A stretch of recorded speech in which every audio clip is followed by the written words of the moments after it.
নমস্কার সকলকে। আমি আবার চলে এসেছি অনেক দিন পর আপনাদের সাথে একটি নতুন ভিডিও শেয়ার করতে। আমি বানাচ্ছি ইনস্ট্যান্ট ইলিশ পোলাও, সেটা আবার প্রেসার কুকারে।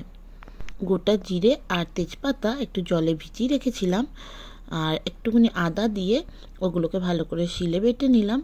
আর একটা ছোট সাইজের পেঁয়াজ আর কটা কাঁচা লঙ্কা ভালো করে মিক্সিতে পেস্ট করে নিলাম।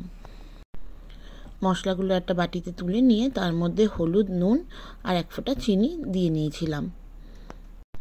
তারপরে চালটা ধুয়ে নিলাম, আর মাছগুলো তো ধুয়ে আগেই রেখে দিয়েছিলাম। তারপরে এক এক করে মাছের মধ্যে সমস্ত কিছু দিয়ে মাখিয়ে নিলাম।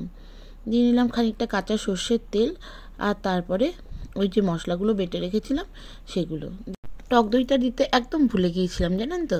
দিয়ে তারপরে আবার টক দইটা 1 চামচ অ্যাড করলাম। দিয়ে তারপরে আবার সেটাকে ভালো করে মাখিয়ে ঝুঁকিয়ে নিলাম। এটা কিন্তু আমার ঠাকুমার হাতের রেসিপি। তো আজ অনেক দিন বাদে ট্রাই করছি, জানি না কেমন হবে।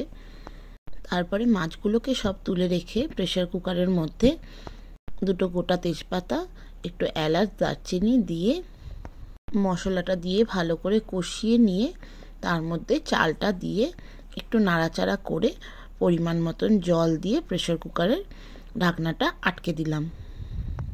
প্রেসার কুকারে একটা হুইসেল আসার পরে সেটাকে বন্ধ করে 5 মিনিট দমে রেখেছিলাম। খুলতেই ভাত এরকম ঝরঝরে হয়ে গিয়েছিল পোলাওয়ের। তার মধ্যে এবার মাছগুলো এক এক করে সাজিয়ে দিলাম, আর দিয়ে দিলাম কটা কাঁচা লঙ্কা, আর ওপর থেকে খানিকটা ঘি ছড়িয়ে আবার প্রেসার কুকারের ঢাকনা আটকে একটা সিটি দিয়ে 5 মিনিট দমে রেখে দিয়েছিলাম।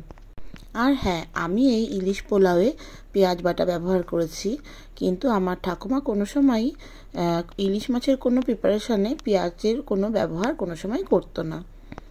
ব্যাস তৈরি আমার ইনস্ট্যান্ট ইলিশ পোলাও। দেখতে যেমন সুন্দর হয়েছিল, খেতেও কিন্তু তেমন সুস্বাদু হয়েছিল। দেখুন আমার ছোট ছানাটা কেমন সুন্দর রিভিউ দিচ্ছে।